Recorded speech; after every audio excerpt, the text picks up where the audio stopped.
Abby had mapped every fault line on that slope. She had told him exactly what would happen if they cut the safety budget. Mark had listened, and then signed the document anyway. She found out 3 days later. The wind cut sharply across the ridge, carrying dust and the distant echo of machinery that hadn't even started yet, but already felt intrusive.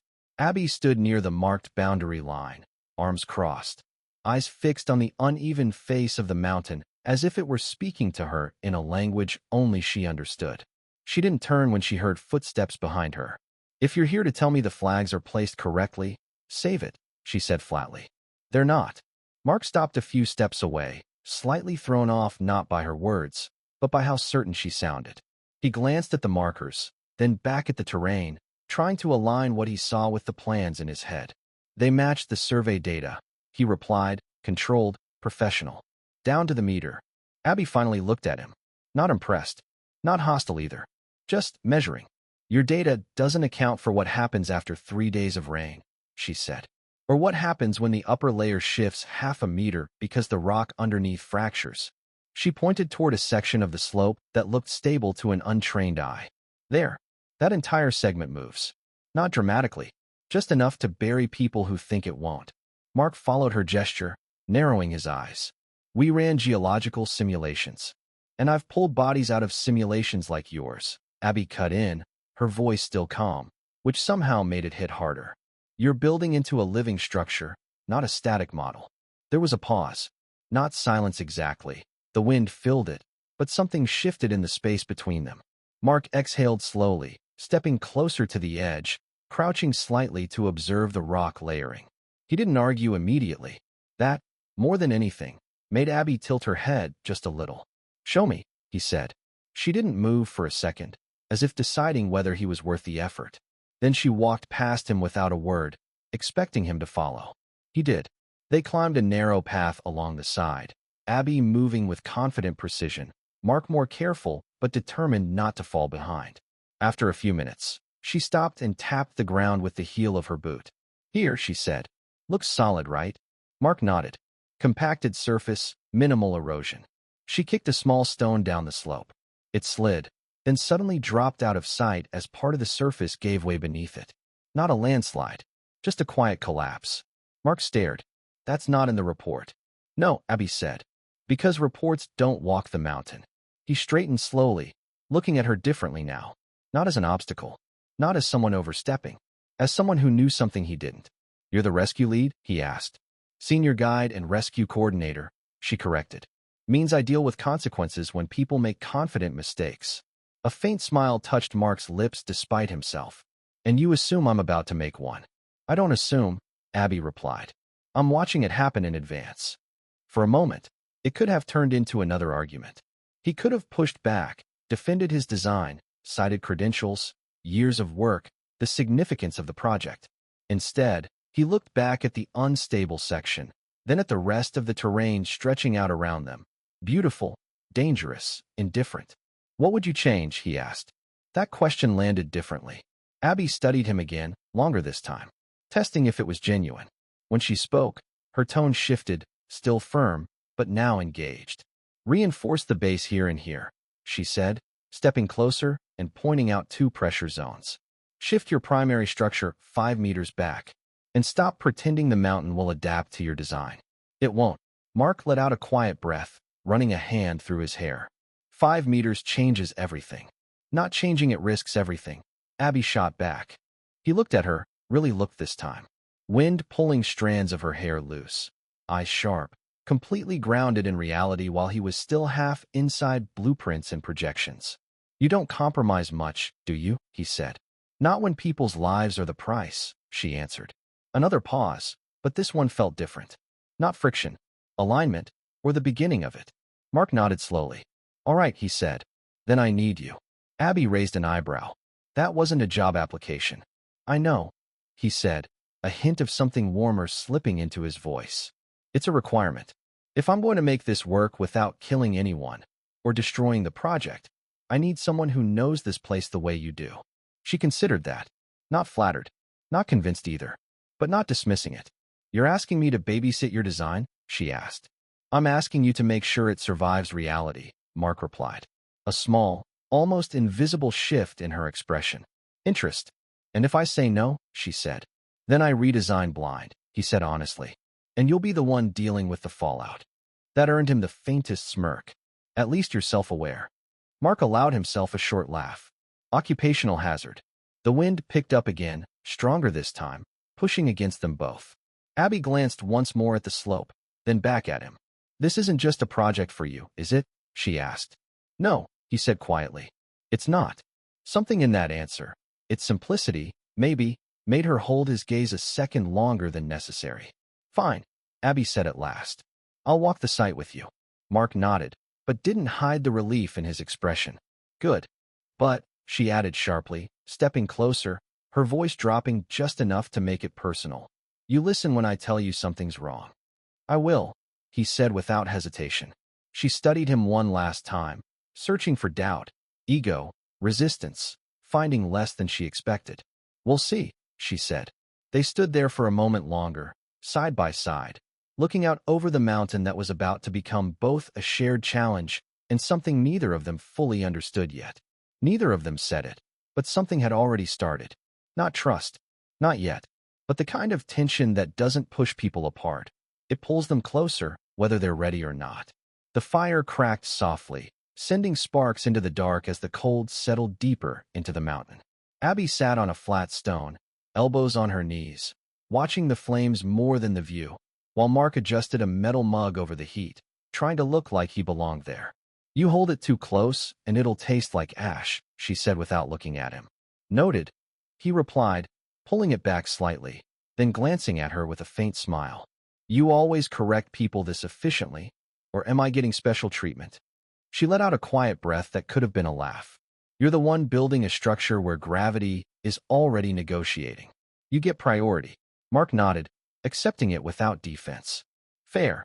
They had spent the entire day walking the terrain, measuring distances, marking unstable zones, arguing less than expected, and agreeing more than either of them had predicted.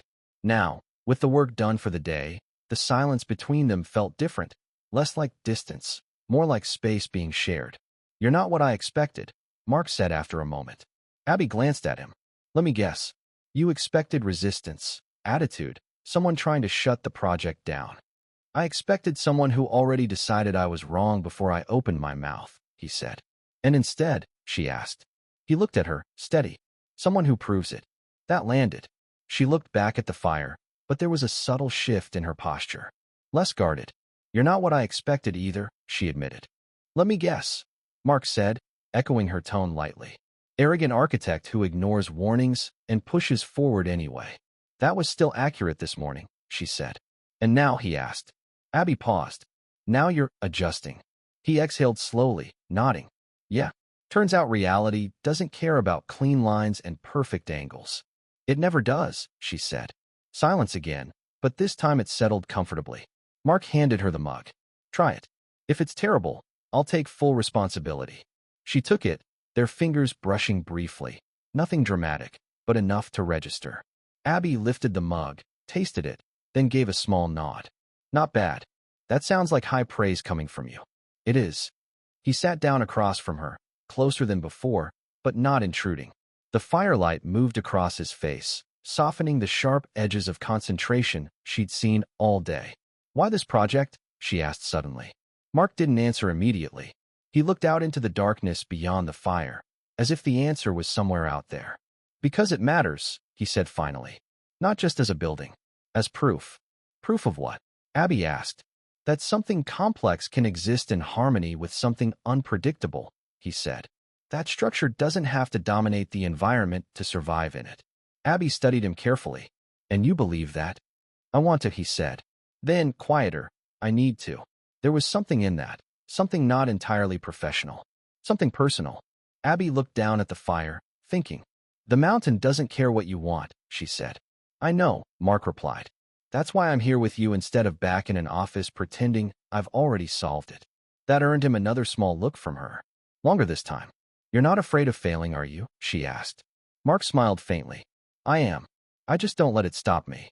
That's a dangerous habit, she said. Yeah, he agreed. But sometimes it's the only way anything gets built. The wind shifted, colder now. Abby pulled her jacket tighter without thinking. Mark noticed, stood up, and moved a bit of the firewood closer. You don't have to do that, she said. I know, he replied. I want to. She didn't argue. Another silence followed, but it carried something new. Awareness. You ever think about leaving this place? Mark asked after a while. Abby shook her head. No, never. This is where I'm needed, she said simply. And that's enough? She looked at him, direct. Isn't it for you? Mark hesitated. I thought it was, he admitted. Until I got here. There it was again, that shift. Subtle, but real. Abby held his gaze for a second longer than necessary, then looked away first. Don't confuse the project with something else, she said, quieter now. I'm not, he replied. But he didn't look away.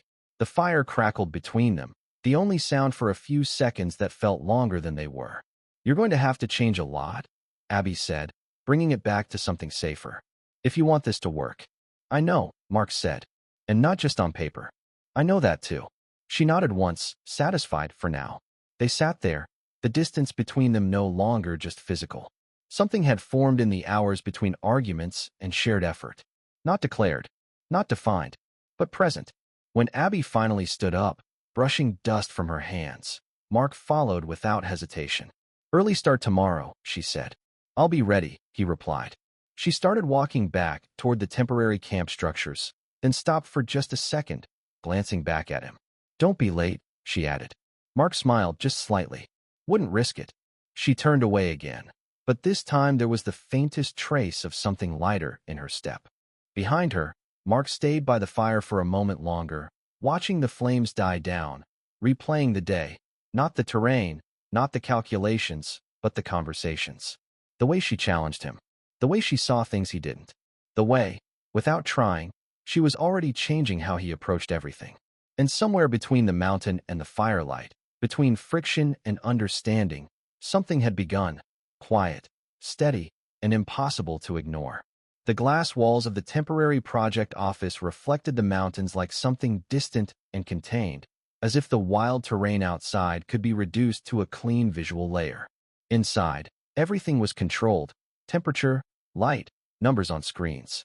Mark stood near the central table, reviewing structural adjustments Abby had insisted on, his focus tight, precise. The door opened without a knock. Tell me this is a draft, Chris said, walking in, his tone already carrying irritation. Mark didn't turn immediately. It's an update, he replied. Based on real conditions, not initial projections. Chris stepped closer, scanning the plans, his expression tightening with every second. You shifted the foundation line, he said. 5 meters. Yes. And added reinforcement layers here and here.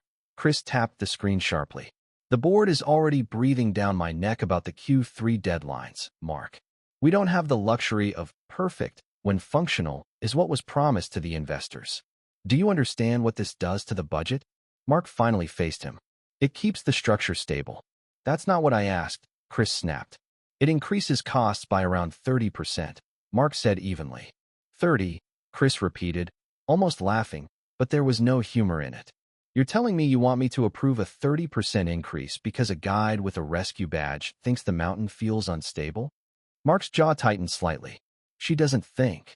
She knows the terrain better than any dataset we have. Chris stepped closer, lowering his voice, but making it sharper. We didn't hire her to redesign the project.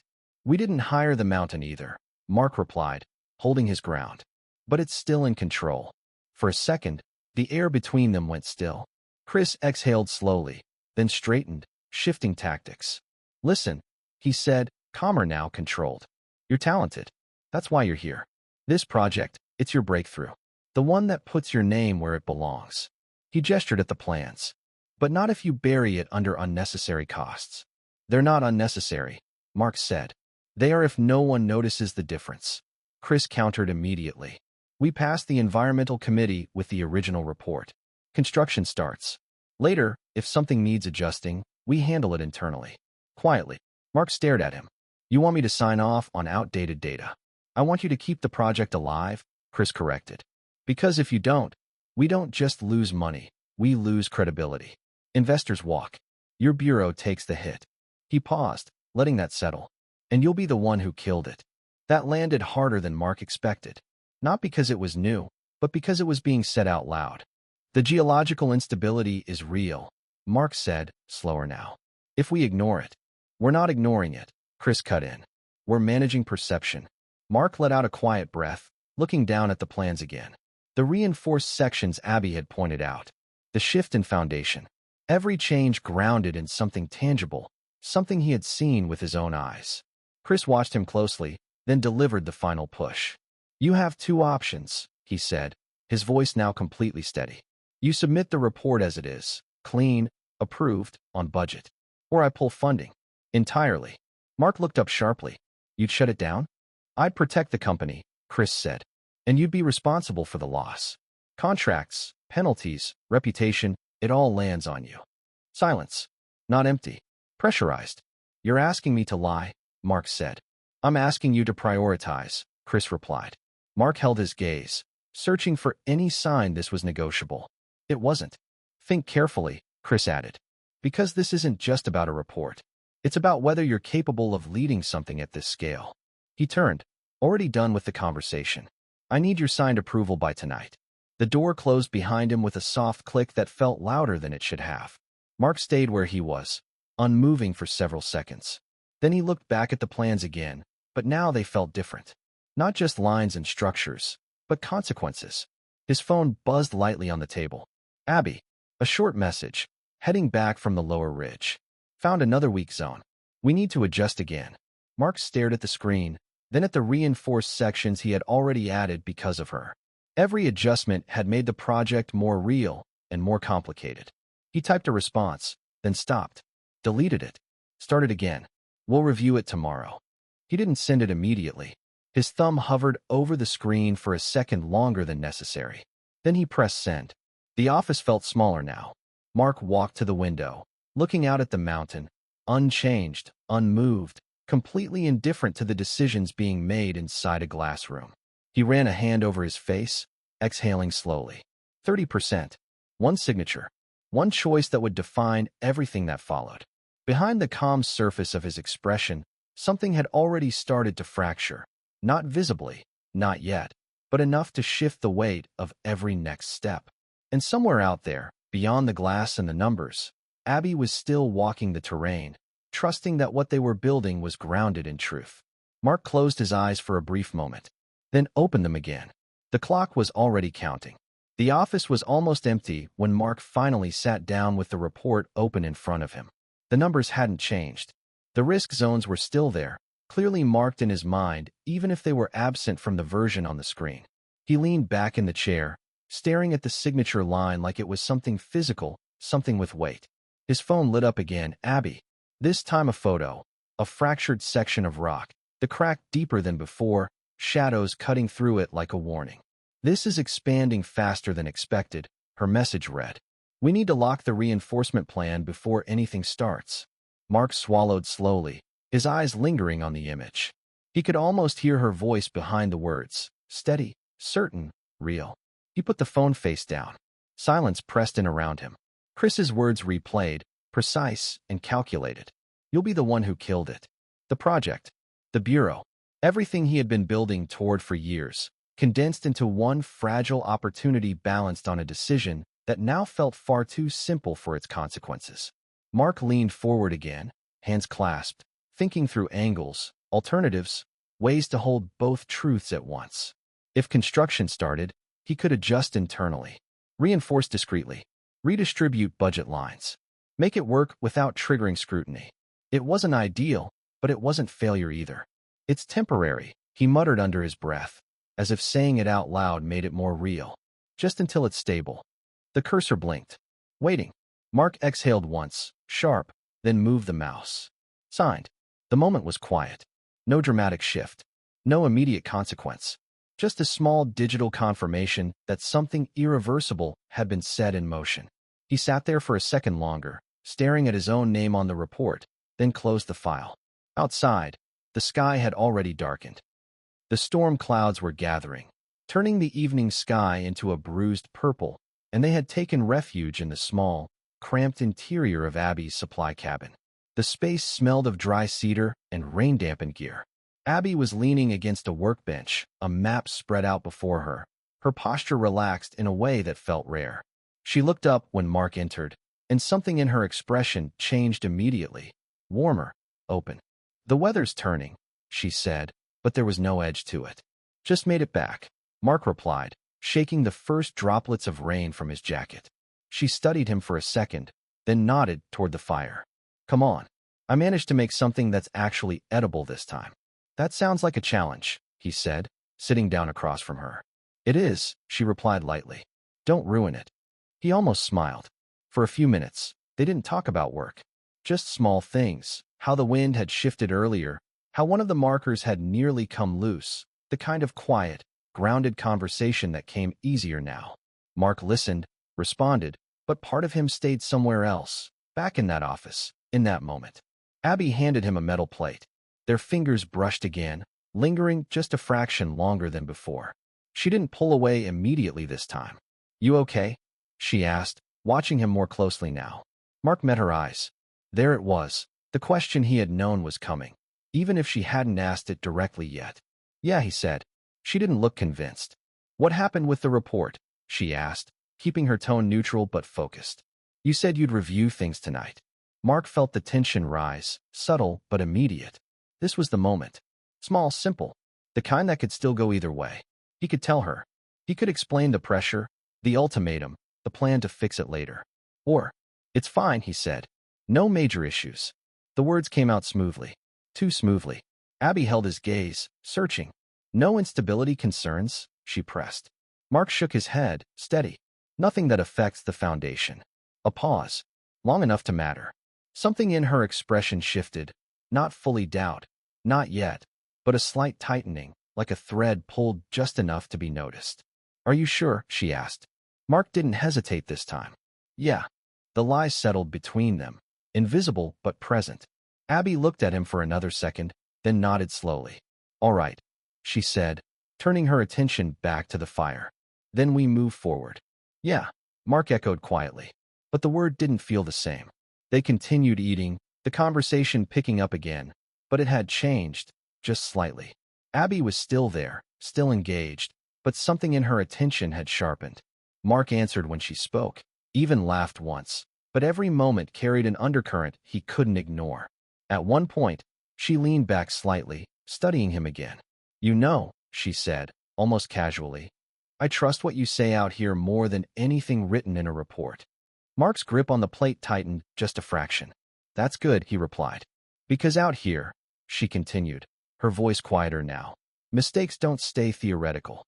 "I know," he said. She held his gaze for a second longer, then looked away. The fire cracked between them. For Abby, the evening still held something steady, something growing, something worth leaning into. For Mark, it had already split into two realities, the one she believed in, and the one he had just created. And the distance between those two was no longer something he could measure or control. Not anymore. The first machines arrived at dawn, their engines breaking the natural rhythm of the mountain with a low, mechanical growl that didn't belong there. Abby stood at a distance, arms crossed, watching as the initial clearing process began. Mark was closer to the site, speaking with the foreman, his posture composed, his voice steady. Everything about him looked exactly as it should. Except it wasn't. "Zone C gets priority," Mark said, pointing toward the marked section. "Stabilization first, then we move to the upper line." The foreman nodded. "And the reinforcement specs?" Mark hesitated for half a second, too fast for anyone else to notice. "We follow the approved plan," he said. Approved. The word echoed louder in his head than it should have. From where she stood, Abby watched him. Not just what he said, but how he said it. There was nothing visibly wrong. No contradictions, no obvious mistakes. But something felt off. Subtle, like a rhythm slightly out of sync. She stepped closer. "You're shifting the order," she said, stopping beside him. Mark glanced at her, then back at the site. "Optimizing the workflow." "That's not what we discussed," Abby replied. "It still aligns with safety requirements," he said. She studied him, her eyes narrowing just slightly. "It aligns with something," she said. "I'm just not sure it's safety." Mark exhaled quietly. "We're not cutting corners." "Then why does it feel like you're avoiding something?" she asked, direct as always. He turned to her fully now. "I'm not." Another pause. Abby held his gaze, searching for the same certainty she had seen before. It was still there, but now it felt constructed, controlled. "You didn't answer me yesterday," she said. "About what?" "The new weak zone I found," she replied. "You said we'd review it." Mark nodded. "We will." "When?" she asked. "Soon," he said.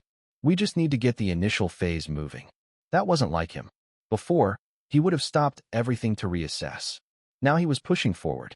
Abby took a step closer, lowering her voice. "You're changing how you work." "I'm adapting," Mark said. "To what?" she pressed. He didn't answer immediately. The sound of machinery filled the gap. "To reality," he said finally. Abby looked at him for a long second, then stepped back slightly. "That's not the answer I expected." Mark forced a small, neutral expression. "It's the one I have." She didn't push further. "Not here. Not in front of everyone." "Fine," she said.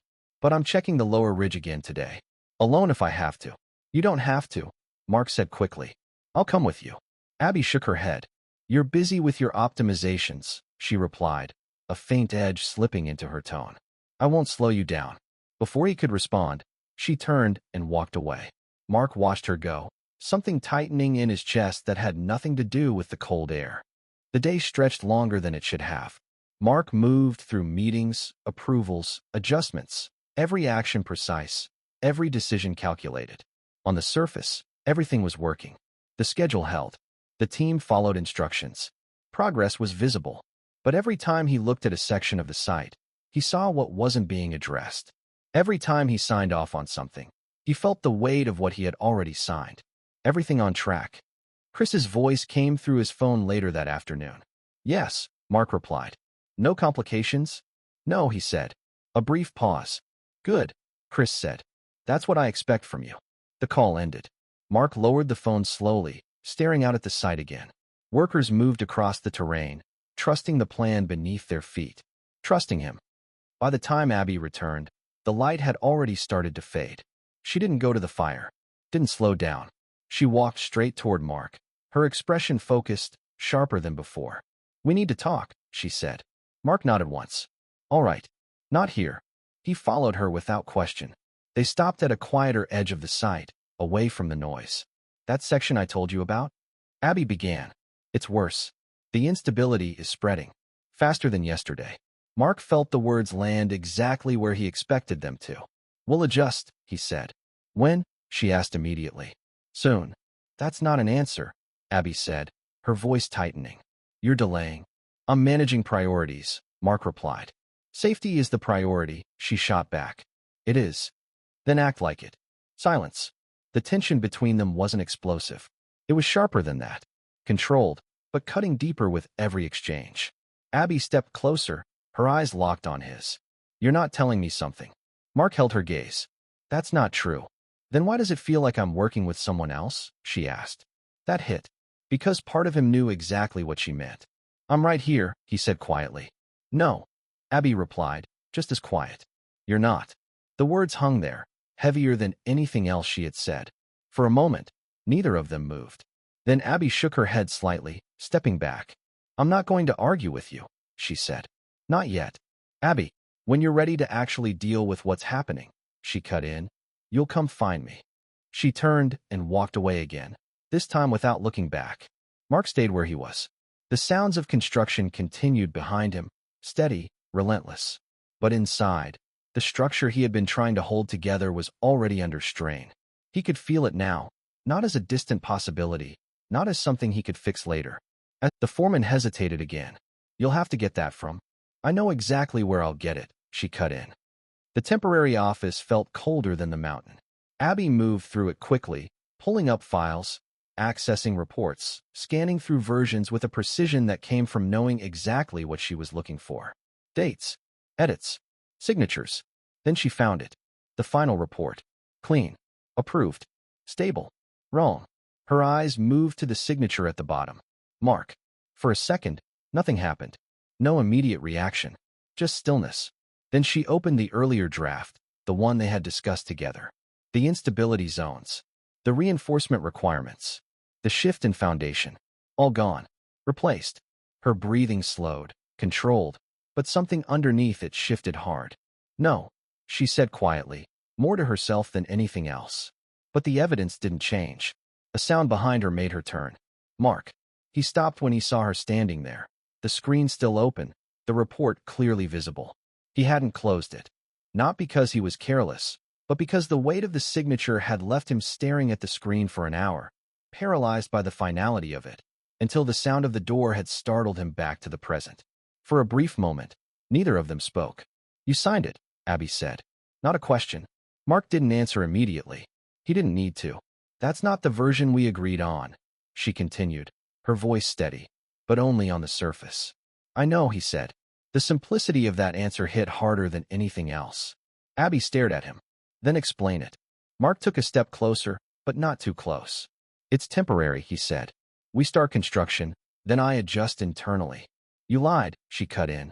Silence. "That's what this is," she continued, her voice rising just enough to carry the weight of it. "Not a strategy. Not a delay. A lie. I was going to fix it," Mark said. "When?" Abby shot back. "After something fails? After someone gets hurt?" "It wouldn't get to that point," he said. But even as he spoke, the certainty wasn't there the way it had been before. "You don't get to decide that," she said sharply. "Not on your own. Not by hiding the risk." Mark ran a hand over his face, frustration breaking through. "You don't understand the pressure." "No," Abby interrupted, stepping closer now. "I understand it perfectly. You had a choice." He met her eyes. "It's not that simple." "It is," she said. "You either tell the truth, or you don't." The room felt smaller, tighter, like there wasn't enough space for both of them and what was being said. "I knew Chris was capable of cutting corners, which is why I started keeping my own records from the first meeting, but I never thought I'd actually have to use them against the project." Mark said, "And what about the people who trust it?" Abby asked immediately. "What about me?" That stopped him, because that was the part he couldn't redirect. Abby held his gaze, her expression no longer just controlled, hurt, clear and undeniable. "I asked you," she said quieter now. "I gave you the chance to tell me the truth." Mark didn't respond. "You looked at me and said there were no problems," she continued. "You made me believe we were building something real." "We are," he said, but the words sounded weaker now. "No," Abby said, shaking her head. "We were, until you decided your career mattered more than reality." "That's not fair," Mark said, his voice tightening. "Fair?" Abby let out a short, sharp breath. "You think this is about fair? It's more complicated than that," he insisted. "It's not," she said again, and this time there was no hesitation at all. "You compromised the one thing that matters out here, truth." Silence. Not empty. Final. Abby stepped back slightly, putting space between them that hadn't been there before. "I can't do this," she said. Mark's expression shifted. "Do what?" "This," she repeated, gesturing between them. "Work with someone who chooses to ignore risk when it's inconvenient. Be with someone who lies when it matters most." She looked at the metal mug he had handed her earlier, still sitting on the edge of the desk, and pushed it away as if the very sight of it was now toxic. The words landed heavier than anything else she had said. "Abby, no," she cut him off. "Don't." He stopped. "Whatever this was," she said, her voice steady again but colder now. "It doesn't exist if I can't trust you." Mark didn't move, didn't argue, because there wasn't anything left to say that would undo what had already been done. Abby looked at him one last time, searching, not for answers, but for something that might still be worth holding on to. She didn't find it. Then she turned and walked out. The door closed behind her with a quiet, definitive sound. Mark stood alone in the office, the report still open on the screen, his name still at the bottom of it. The same signature that had seemed small the night before now felt like the point where everything had split. Not just the project. Everything. The wind outside had picked up, pressing against the temporary structures like it was testing them. Abby didn't slow down as she walked toward the main site office. Her expression was controlled, but her pace was decisive. Every step already part of a decision she had stopped delaying. Inside, the office was busy. Phones, reports, voices overlapping. She didn't wait for silence. "I need to file an official safety violation report," she said. The room shifted immediately. One of the coordinators looked up. "Abby, if this is about sequencing adjustments, it's about structural risk being removed from the official documentation," she cut in. That shut down the room. A few seconds passed before someone responded carefully. "We'll need to escalate that." "Do it," Abby said. It didn't take long for Chris to appear. He arrived like he owned the space already, even before speaking. His eyes moved briefly over Abby, then the open files, then settled on her face. "I was told there's a problem," he said. "There is," Abby replied. Chris folded his hands. "Let me guess. You disagree with construction progression." "I disagree with falsified safety data being submitted to regulatory review," she said evenly. A faint pause. Then Chris smiled slightly. Not warm, not amused. Calculated. "That's a strong accusation," he said. "It's a factual one," Abby replied. "The submitted report excludes verified instability zones and modified reinforcement requirements." Chris turned slightly toward the coordinator. "Is that true?" No one answered immediately. That silence was enough. Chris exhaled slowly, then turned back to Abby. "You are a senior guide and a safety coordinator," he said, his voice dripping with condescension. "You are here to manage trails, not to audit the structural integrity of a multi-million-dollar foundation. Stick to your role." "And safety depends on terrain," Abby replied immediately. "Safety depends on execution," Chris corrected. "Which is under control." Abby stepped forward slightly. "Not if the data is manipulated." The air tightened again. Chris studied her for a moment longer, then softened his tone, strategically. "Look," he said, "large projects require flexibility. Adjustments happen." "This isn't an adjustment," Abby said. "It's suppression." A few staff members shifted uncomfortably. Chris tilted his head slightly. "What exactly are you trying to achieve here?" Abby didn't hesitate. "Stopping work until the structural plan matches real conditions." Chris nodded slowly, as if considering it. "And if I refuse?" "Then I escalate to the Environmental and Safety Commission," she said. That landed harder than anything else so far. Chris's expression didn't change much, but something behind his eyes sharpened. "That would shut the project down," he said. "If it's unsafe, it should be," Abby replied. A pause. Then Chris stepped a little closer, lowering his voice just enough to make it personal. "Do you understand what happens when a project of this scale collapses?" he asked. "Jobs, contracts, careers. People lose more than just money." "I understand what happens when a mountain collapses too," Abby said quietly. That cut the conversation differently. For a moment, neither moved. Then Chris straightened again, shifting back to control. "I'll need your report," he said. "You already have it," Abby replied. He nodded once, then turned to the coordinator. "We continue operations under current authorization," he said, "until formal review." "Not with me on site," Abby said immediately. Chris looked back at her. "You're removing yourself?" "I'm removing my liability from this decision," she corrected. A beat. Then she turned and walked out. No hesitation. No glance back. The ridge was colder now. Abby stood alone above the lower section of the site, looking down at the movement of machines. From here, everything looked orderly again. Controlled. Almost convincing. Almost. Her phone buzzed once. Mark. She didn't open it immediately. When she did, it was short. "We need to talk. Please." Abby stared at the message for a moment, then lowered the phone. She didn't reply. Not yet. Because something had already crossed a line that couldn't be undone with a conversation.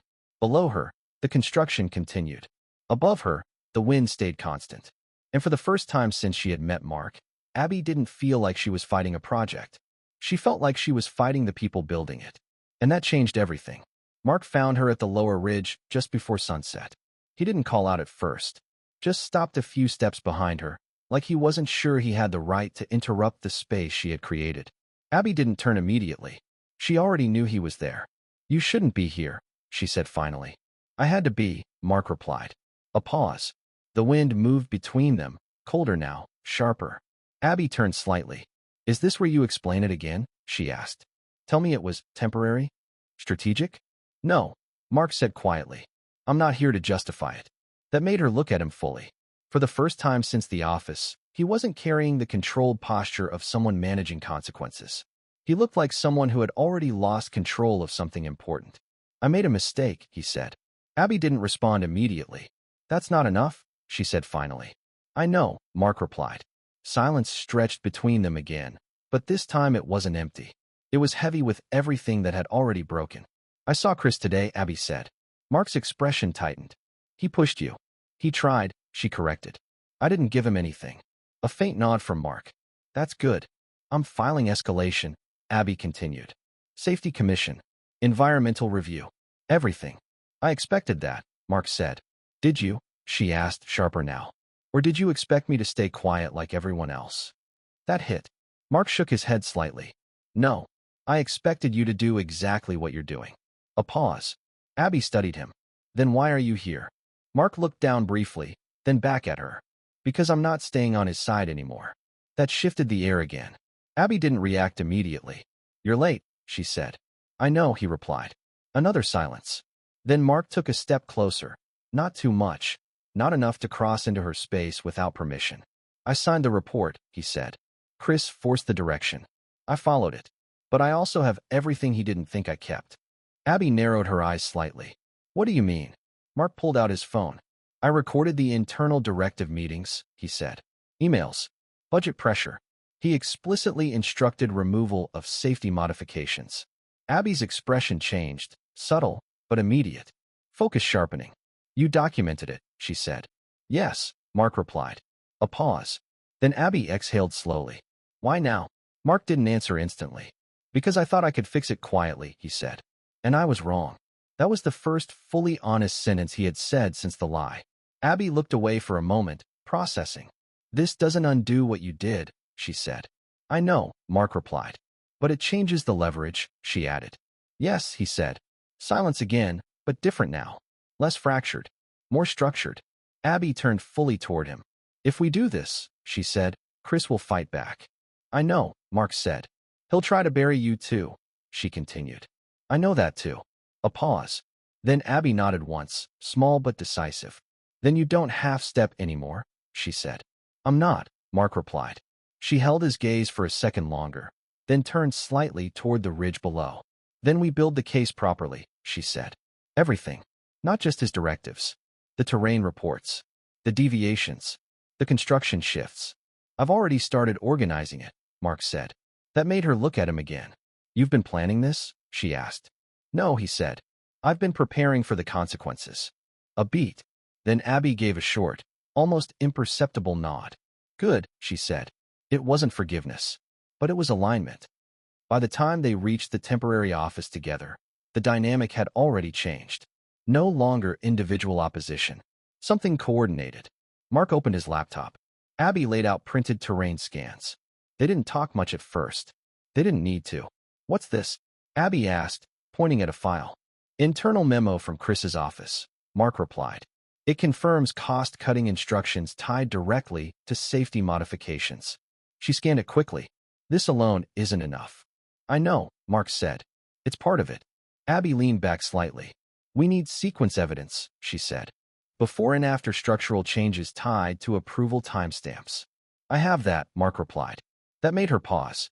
She looked at him again, longer this time. You've been collecting this for how long? Mark hesitated. Since the first report change. A silence settled. Then Abby nodded again, slower. All right, she said. Then we're not just reacting anymore. Mark looked up. What are we doing? Abby met his gaze directly. We're building something stronger than his version of the truth. A faint pause. Then Mark gave a small nod. Together, he said. Abby didn't correct him this time.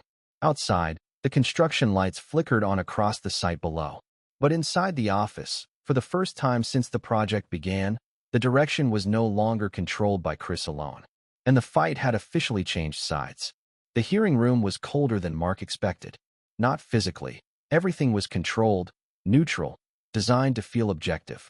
But the air still carried pressure, like the kind that builds before something collapses.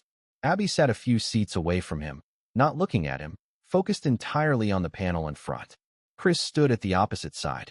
Confident. Composed. Almost relaxed. That was the most dangerous part. Let's proceed, the chairperson said. Abby was first. She didn't hesitate. No emotional framing. No exaggeration. Just structured evidence.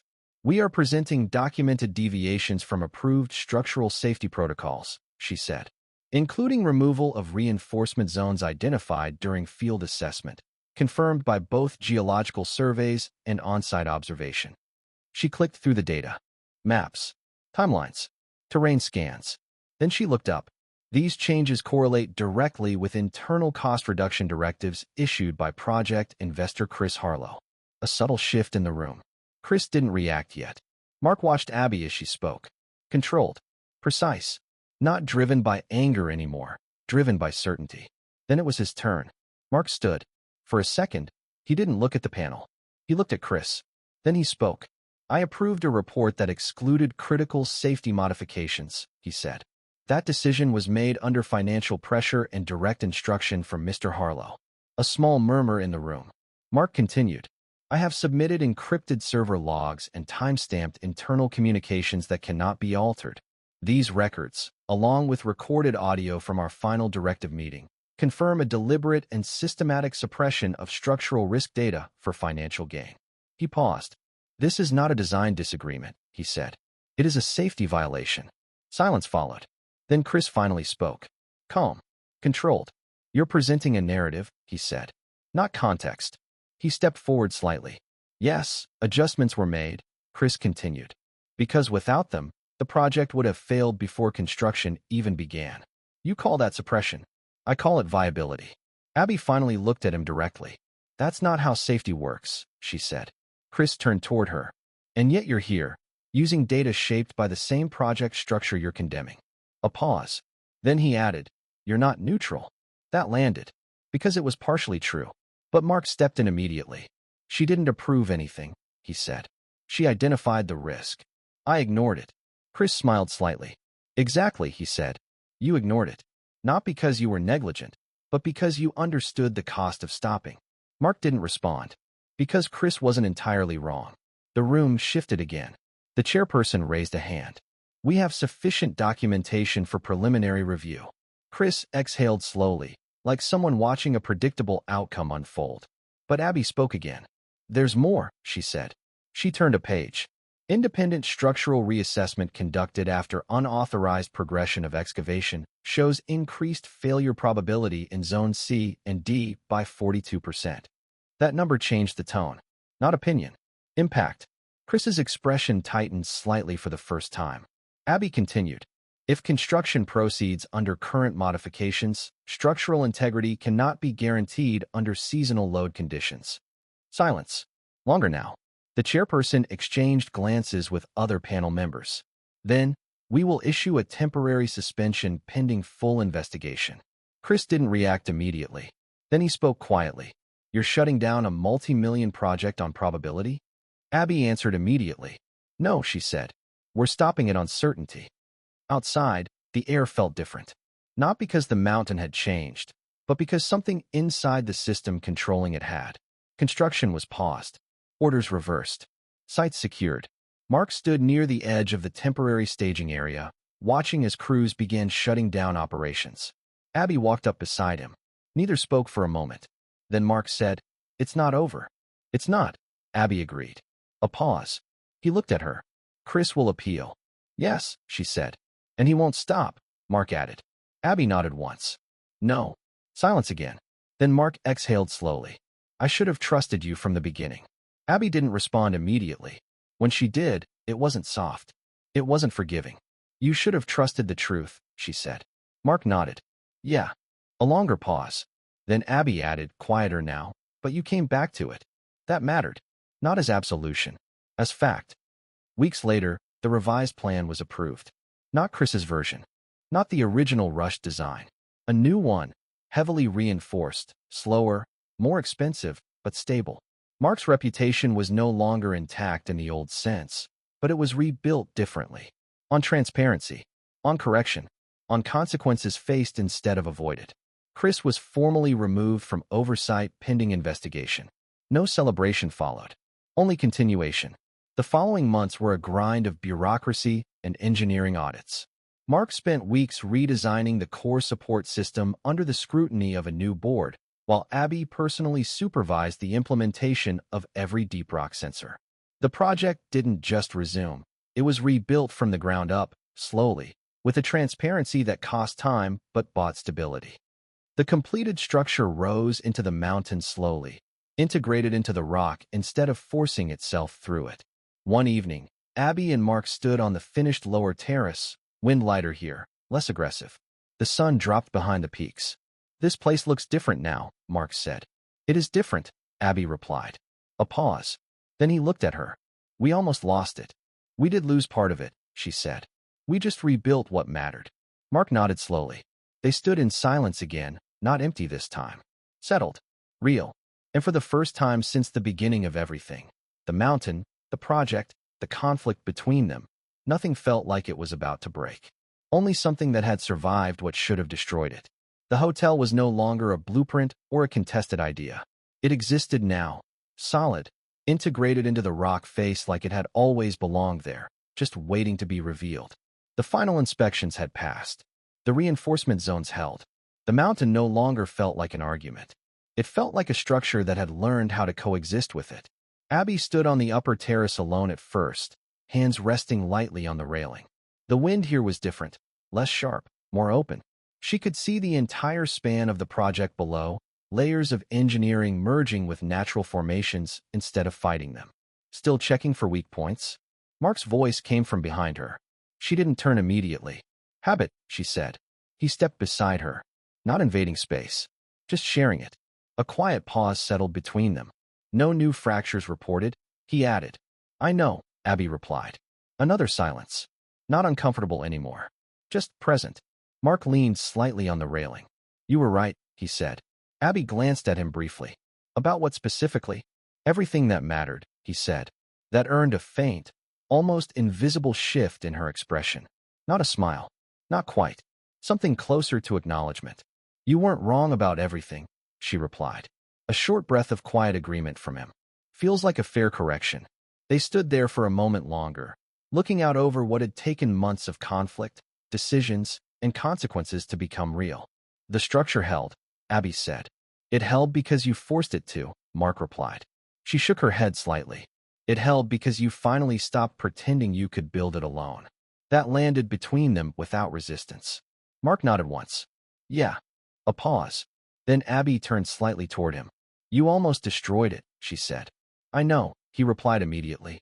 But you didn't, she continued. That was the important part. Silence again. The kind that doesn't need to be filled. Below them, a small maintenance team moved across the lower levels. Routine now. Controlled. No urgency. No improvisation born from crisis. Order. Real order, not forced.